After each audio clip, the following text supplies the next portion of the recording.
Greetings! I am the monk. I am a property supervisor and am traveling on a pilgrimage with 29 other people to Canterbury.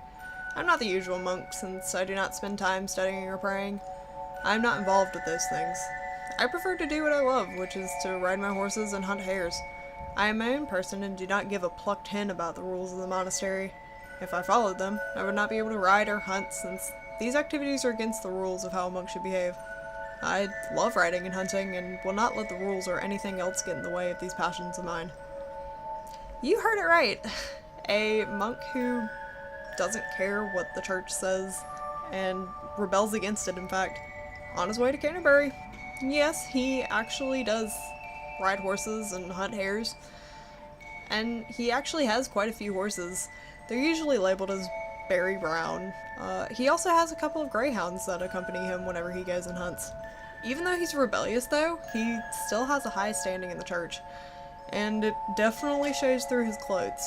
Unlike the simple robes of his brethren, this monk wears a brown hood with brown fur on it, and on the end of his hood, he wears a love knot instead of a rosary. He doesn't fast, so he's in good shape, and he also has a very shiny bald head and face. So, no hair whatsoever. Sorry, ladies. But it's assumed that he only got the title of monk because he actually just wanted to seclude himself from his family and women. Because he heard a whole lot of stories from the past about people getting betrayed by loved ones. Though, he is a leader, and he leads his own life and doesn't let the church dictate what he can or cannot do. He's also outside the stereotypical monks, which, instead of being secluded all the time, he's active. Really, really active.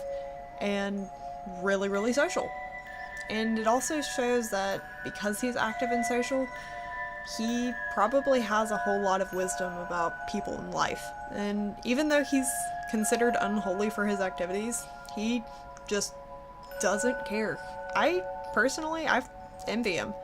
I'm very much so a rule follower myself most of the time, and I seem shackled by society, and he isn't. He doesn't care. He does his own thing. And I can imagine that him being like this is really freeing, and that he doesn't feel like he's weighed down by anything anymore. But he's seemingly rebellious, and because of his rebellion, it could lead to a lot of trouble. He's pretty ignorant, and his pungent personality is shown really forthright to the reader. Well, I hope you enjoy the rest of the speed paint. Thank you, audience, for listening to Artsy Witchcraft. Bye-bye.